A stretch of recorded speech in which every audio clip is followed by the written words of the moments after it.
तो मेरे बाल कुछ इस तरह से थे, मैं यहाँ पे क्लिप इंसर्ट कर रही हूँ। और जब मैंने ट्रीटमेंट कराया तो मेरे बाल ऐसे हो गए थे। I mean I am in love with my own hair.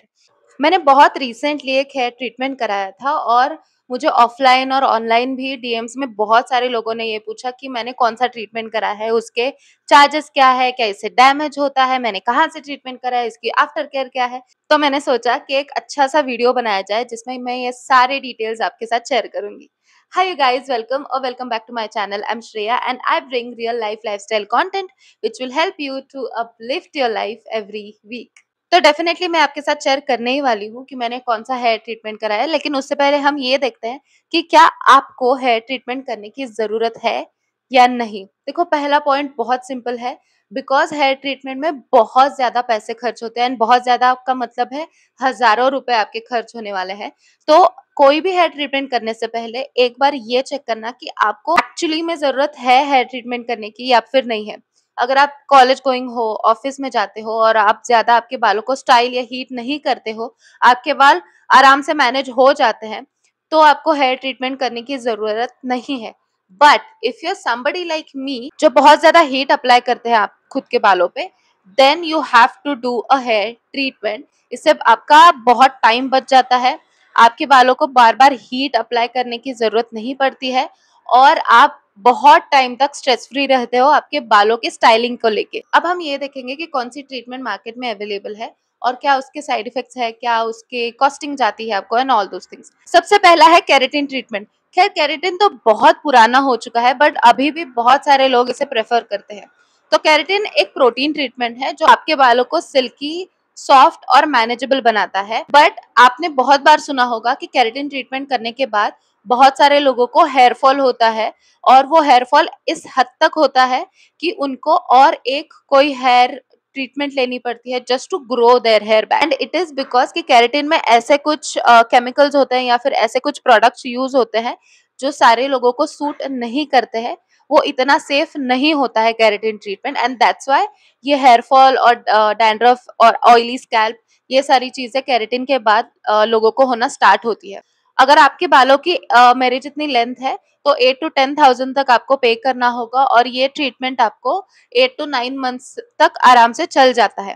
But keratin में जैसे मैंने कहा कुछ इंग्रेडिएंट्स या फिर कुछ केमिकल्स ऐसे यूज होते हैं जो आपकी बॉडी के लिए हार्मफुल हो सकते हैं। और एक चीज, अगर आप ब्रेस्ट फीडिंग मॉम हो तो केराटिन करना is not suggested for you, it is not good for you and your baby. Definitely keep that in mind if you want to go head with keratin.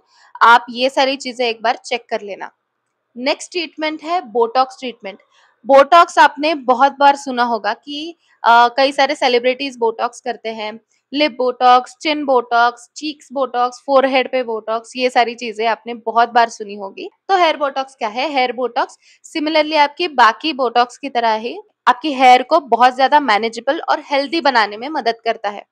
Hair Botox आपको 3 से 4 महीने तक आराम से चल जाता है और आपको सिमिलरली 8 to 10,000 ही पे करना पड़ता है। इट इज थोड़ा सा एक्सपेंसिव ट्रीटमेंट है, आई नो, बट अगर आपको ऐसा कुछ ट्रीटमेंट चाहिए जो बस 3-4 महीने तक ही चले, you are okay with that, ज्यादा लंबा आपको कोई भी ट्रीटमेंट नहीं करना है, आपकी ऐसी कोई नीड नहीं है, तो you can go head very well with hair botox. अब हम बात करेंगे कि कौन सी हेयर ट्रीटमेंट मैंने करी है। तो देखो, ये वाली ट्रीटमेंट है, इसका नाम है नैनोप्लास्टिया या फिर नैनोप्लास्टी, दोनों ही इसे बुलाते हैं। तो मैंने ये ट्रीटमेंट दूसरी बार करी है। ओके, तो आपको इसी से समझ में आया होगा क्योंकि मैं ट्रीटमेंट, कोई भी ट्रीटमेंट अगर मैं दोबारा कर रही हूँ तो इसका मतलब ये है कि मुझे ये बहुत ज्यादा पसंद आई है। मेरे इसके क्या ऑब्जर्वेशंस रहे हैं, इसकी आफ्टर केयर कैसी है, इसके क्या चार्जेस है, ये सब कुछ मैं आपके साथ अभी शेयर करने वाली हूँ। तो नैनोप्लास्टिया मैंने किया था लास्ट ईयर मई जून के अराउंड। और बिकॉज मेरे बाल बहुत ज्यादा थिक वेवी है, अनरूली बाल जिसे कहते हैं, वो मेरे ही बाल है, तो वैसे ही मेरे बाल है। तो मुझे जो भी हेयर स्टाइलिस्ट था उसने पहले ही बोल दिया था कि 7 to 8 मंथ से ज्यादा आपके बालों पे ये नहीं टिकने वाला है because of the thickness of my hair. तो मैंने ये किया था मई जून के अराउंड और ये मुझे चला था this year February March around. अच्छा ट्रीटमेंट का उस पर इफेक्ट था। तो नैनोप्लास्टिया क्या ट्रीटमेंट है और इससे क्या फायदा होता है मैं आपको बताती हूँ। तो नैनोप्लास्टिया एक प्रोटीन ट्रीटमेंट है, सिमिलरली लाइक केराटिन। बट ये बहुत एडवांस ट्रीटमेंट है, ये लेटेस्ट ट्रीटमेंट है हेयर ट्रीटमेंट्स की मार्केट में, और इससे ऊपर अभी मार्केट में कोई भी ट्रीटमेंट अवेलेबल नहीं है। सुप्रीमली एडवांस ट्रीटमेंट जिससे आपके बालों को कम से कम डैमेज होगा। इस ट्रीटमेंट में प्रोटीन का यूज होता है जो आपके बालों को बाहर से लगाते हैं और अंदर लॉक कर देते हैं। इससे क्या होता है कि आपके बाल बहुत ही ज्यादा सिल्की, शाइनी और मैनेजेबल हो जाते हैं। और अगर आपके बाल बहुत ही ज्यादा वेवी है, कर्ली है, अनरूली अगर आपके बाल है, तो वो काफी हद तक स्ट्रेट भी हो जाते हैं। तो आपको अगर ऐसा वाला लुक पसंद है तो definitely you can go ahead with nanoplastia. तो मैंने लास्ट ईयर भी ये ट्रीटमेंट कराया था, तो मेरे क्या ऑब्जर्वेशन है मैं आपको बताती हूँ। अगर आप नैनोप्लास्टिया करवाते हो तो अराउंड 2 से 3 महीने के बाद आपको थोड़ा बहुत हेयर फॉल होता है। कोई भी हेयर ट्रीटमेंट आप कर लो, थोड़ा बहुत हेयर फॉल आपको होता ही है, बिकॉज आप 2 से 3 महीने के बाद आपके जो पुराने बाल है, जो डैमेज्ड बाल होते हैं ड्यूरिंग द ट्रीटमेंट, वो झड़ना स्टार्ट होता है। तो थोड़ा बहुत hair fall is expected and which is fine.